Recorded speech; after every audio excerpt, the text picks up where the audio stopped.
В эфире программа «Актуальное интервью», в студии Анастасия Кобызева. Выплаты северных надбавок могут распространить и на сотрудников, работающих на удаленке.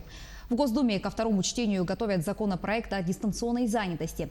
Как коронавирус заставил пересмотреть прежние принципы организации работы, как избежать трудовых конфликтов, что нас ждет в будущем. Об этом мы поговорим с профессором Академии труда и социальных отношений, доктором экономических наук Натальей Локтюхиной. Наталья Викторовна, здравствуйте. Здравствуйте, Анастасия. Здравствуйте, уважаемые зрители. Вот какие, на ваш взгляд, главные изменения произошли в трудовых отношениях в связи с пандемией коронавируса и какие появились новые тренды? Пандемия коронавируса как никогда стремительно изменила сферу труда. И сейчас можно уже даже говорить об эпохе коронавируса, и причем непонятно, когда данная эпоха закончится, поскольку эксперты предсказывают, что это непосредственно подобное бедствие глобального масштаба. Но если говорить о тенденциях, то да, безусловно, они наметились, их несколько. Первое – это массовый переход работников на дистанционный формат занятости. По ряду оценок в Российской Федерации до 6 миллионов человек ушли на удаленку, так называемую. Вторая тенденция – это отраслевое профессиональное перераспределение занятых.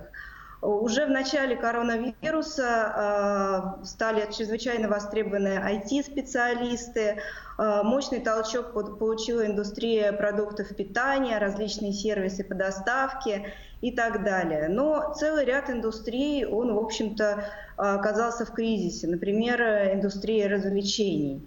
И глубина дальнейшего перераспределения занятых, она будет зависеть непосредственно от развития ситуации с пандемией и от многих других процессов.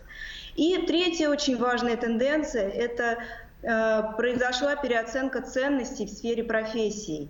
Я говорю о том, что чрезвычайное значение наконец-то получила профессия врача, учителя, социального работника. И данный вопрос, он уже породил соответствующие законодательные инициативы по оплате труда работников бюджетной сферы. То есть вот такие ключевые тенденции можно было бы назвать здесь. Электронный документооборот, оплата труда, учет рабочего времени – все это сейчас вызывает большие вопросы и у работодателей, и у самих работников. Вот какие тут существуют риски, на что нужно обратить внимание и тем, и другим? По каждому из обозначенных вами направлений, Анастасия, есть и свои инновации, и свои риски.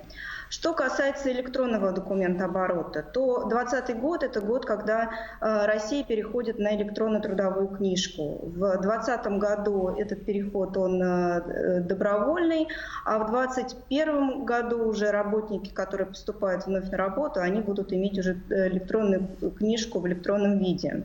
И здесь, с точки зрения работника, здесь, конечно, есть безусловные плюсы, но поскольку не нужны будут уже документы на таких бумажных носителях. Но есть свои риски. Эта новация, она накладывает определенную ответственность на работника. Он должен, в общем-то, уже отслеживать, какие данные о нем заносятся на соответствующих электронных носителях в базе данных пенсионного фонда. И важная инновация нас ожидает в сфере электронного документооборота. До 31 марта 2021 года будет длиться эксперимент по переходу на электронный документооборот. И здесь уже будут свои тоже инновации после этого.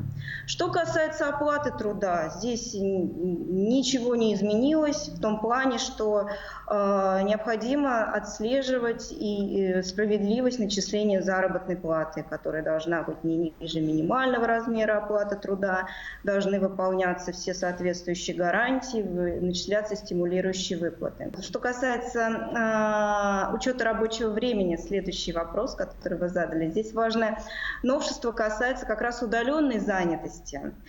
Что интересно, при переходе на удаленку для многих работников разбился миф о том, что эта форма занятости является более легкой и удобной. По поскольку значительная часть работников почувствовала на себе, что стали они работать больше, на 2 часа, на 40% больше. Это происходит за счет того, что работник должен быть постоянно на связи с работодателями, с клиентами, зачастую с клиентами, которые находятся в других часовых поясах. Вот. И вот эти вещи, они накладывают свой отпечаток на нормирование труда в удаленном формате, на взаимодействие работников и работодателей. К удаленной работе нужно подходить достаточно ответственно, в том плане, что организовывать работу удаленных команд, сделать все для того, чтобы избегать стресса при удаленной работе. Вот такие риски здесь хотелось бы отметить. А как разрешать трудовые конфликты, которые возникли в период пандемии? Пандемия, по большому счету, ничего не изменила в порядке разрешения трудовых конфликтов. Для этого в Трудовом кодексе Российской Федерации есть соответствующий раздел 8, посвященный защите трудовых прав, свобод и разрешению трудовых конфликтов. И все те порядки разрешения конфликтов, которые закреплены в этом разделе, они действуют. Это и самозащита трудовых прав, когда работник может отказаться от выполнения той или иной работы, не предусмотренной трудовым договором. Это и защита трудовых прав профсоюзами. И здесь в период пандемии коронавируса стали более востребованы цифровые формы организации профсоюзов, цифровые формы защиты работника. И, безусловно, это обращение в Государственную инспекцию труда. Уже в начале пандемии соответствующие ресурсы зафиксировали увеличение в несколько раз обращений на порталы онлайн-инспекции труда. И это судебное разрешение трудовых споров. Вот именно здесь, в период пандемии коронавируса, возникла проблема, связанная с тем, что суды к рассмотрению дела принимали, но непосредственно судебные заседания именно по трудовым спорам, они несколько месяцев не проводились. Но в июне уже работа возобновилась. То есть, в принципе, порядок он тот же самый, что и был. Какие вообще изменения назрели в трудовом законодательстве и какие инициативы сейчас уже обсуждают? Пандемия коронавируса стала катализатором изменения трудового законодательства. Я уже упоминала о массовом распространении удаленных, дистанционных форм занятости. И те поправки, которые разрабатывались до пандемии, они были внесены в Государственную Думу. Это проект федерального закона о дистанционной удаленной занятости, который разрешает вот тот удаленный формат занятости, который получил такое распространение, и разрешает комбинированный режим занятости. То есть, например, работник может договориться со своим работодателем, и это будет закреплено в трудовом договоре, о том, что, например, 4 дня он работает на стационарном рабочем месте, а 1 день из дома. Вот. То есть такой комбинации не было предусмотрено в Трудовом кодексе. И те поправки, которые были внесены и которые приняты Государственной Думой в первом чтении в июле, они предлагают это закрепить законодательно. Сейчас обсуждается доработка соответствующего законопроекта ко второму чтению. Но этими новациями не заканчивается работа по совершенствованию трудового законодательства. Законодатели подступаются к тематике совершенствования и иных разделов Трудового кодекса. Эксперты анализируют проблематику так называемой платформенной занятости, то есть различные платформенные сервисы, например, такси, доставка и так далее, то есть образовательные платформенные сервисы, как здесь должны регулироваться трудовые отношения. А каковы в новых условиях должны быть функции госорганов? Вообще, как должна изменяться действующая система занятости и социальной защиты? Пандемия коронавируса показала, насколько велика социальная функция государства, что рынок труда, пандемия еще раз это показала, что рынок труда он не в состоянии отрегулировать себя сам, граждане не могут обойтись без поддержки в этих сложных кризисных ситуациях. И, в общем-то, в условиях пандемии социальная функция государства, это совпало еще с поправками, соответствующими в Конституцию Российской Федерации, социальная функция государства, она, безусловно, выросла.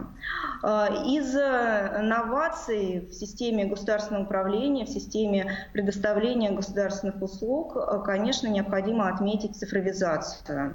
То есть пандемия, опять-таки, ускорила развитие различных цифровых сервисов. Впервые был переведен в онлайн-формат работы службы занятости населения. Был утвержден временный порядок признания граждан инвалидами. И целый ряд услуг был переведен в электронный формат. Полагаю, что эти тенденции, позитивные тенденции, безусловно, они должны сохраниться и в будущем. И здесь же важно отметить, что вообще сама система государственного управления, она изменилась, стали больше использоваться различные цифровые сервисы, что позволяет экономить, конечно, и время, и средства налогоплательщика. Наталья Викторовна, вот в каких сферах экономики не избежать сокращений, увольнений? И главный вопрос, как может себя защитить работник от потери работы? По поводу, в каких сферах экономики не избежать сокращений. Здесь все зависит от конкретной ситуации и конкретного региона. На этот счет есть много прогнозов. Например, прогнозы, связанные с умирающими так называемыми профессиями. Это профессии, связанные с повторяющими алгоритмами, там, где в перспективе робот заменит человека. Что касается, как избежать сокращений, здесь универсальный, самый главный рецепт – это повышение квалификации, повышение своей конкурентоспособности на рынке труда. Это ключевой рецепт обучения на протяжении всей своей жизни. А вот как раз-таки какими компетенциями советуете овладевать тем, кто остался без работы? Я бы посоветовала задумываться об этом вопросе, о том, какими компетенциями необходимо овладевать, не в момент, когда человек остался без работы, а заблаговременно. Здесь есть несколько универсальных тоже рецептов. Первый универсальный рецепт – это гибкие навыки, которые не зависят от конкретной специфики работы. Это коммуникабельность, это управленческие компетенции, самоменеджмент, тайм-менеджмент и так далее. Для овладевания такими навыками есть множество тренингов, курсов, которые, кстати, особенно популярны стали в период коронавируса. Второй рецепт – это профессии, которые будут востребованы и в будущем. Это профессии, связанные с взаимодействием с людьми, опять-таки с лидерскими качествами. Вот, там, где компетенции человеческие не оцифрует робот. И третий, а может быть это должно быть и первым рецептом, конечно, важно, чтобы работа была любимая, чтобы она нравилась. Именно там, где дело приносит удовольствие, там это дело получается. Поэтому здесь очень важно еще задумываться о вопросах профессиональной ориентации. Это совет тем, у кого есть дети, тем, у кого есть внуки. И о профессиональной ориентации нужно задумываться не в последнем классе перед поступлением в учреждение профессионального образования, а заблаговременно, еще ребенок. К чему нужно быть готовыми и работодателям, и работникам в будущем? Как будет меняться в целом рынок труда? Если говорить о долгосрочных тенденциях на рынке труда, то он, безусловно, будет меняться как со стороны спроса, то есть со стороны рабочих мест, так и со стороны предложения, со стороны рабочей силы. Со стороны спроса здесь ключевая тенденция – это цифровизация в промышленном секторе, когда робот заменит здесь в значительной части работника, но и будут развиваться удаленные рабочие места. Но здесь прогнозы связаны с тем, что глобальной безработицы не будет, поскольку одни профессии уходят, а другие профессии приходят им на смену. И вторая тенденция – это со стороны предложения рабочей силы. Меняется сам человек, меняются его способности. На рынок труда выходят новые поколения. Это поколение Z, которые более гибкие, более, может быть, креативные. Они готовы к новым форматам занятости. И они уже меняют сами рынок труда под себя. И вот наряду с этими благоприятными процессами есть и риски большие, связанные с несоответствием компетенций, требованиям рынка труда. И вот нужно повышать свою квалификацию, обучаться на протяжении всей своей жизни. Наталья Викторовна, большое спасибо за очень интересную беседу. Спасибо вам. Об изменениях, которые произошли в трудовых отношениях в связи с пандемией, мы говорили с профессором Академии труда и социальных отношений, доктором экономических наук Натальей Локтюхиной. Не переключайтесь.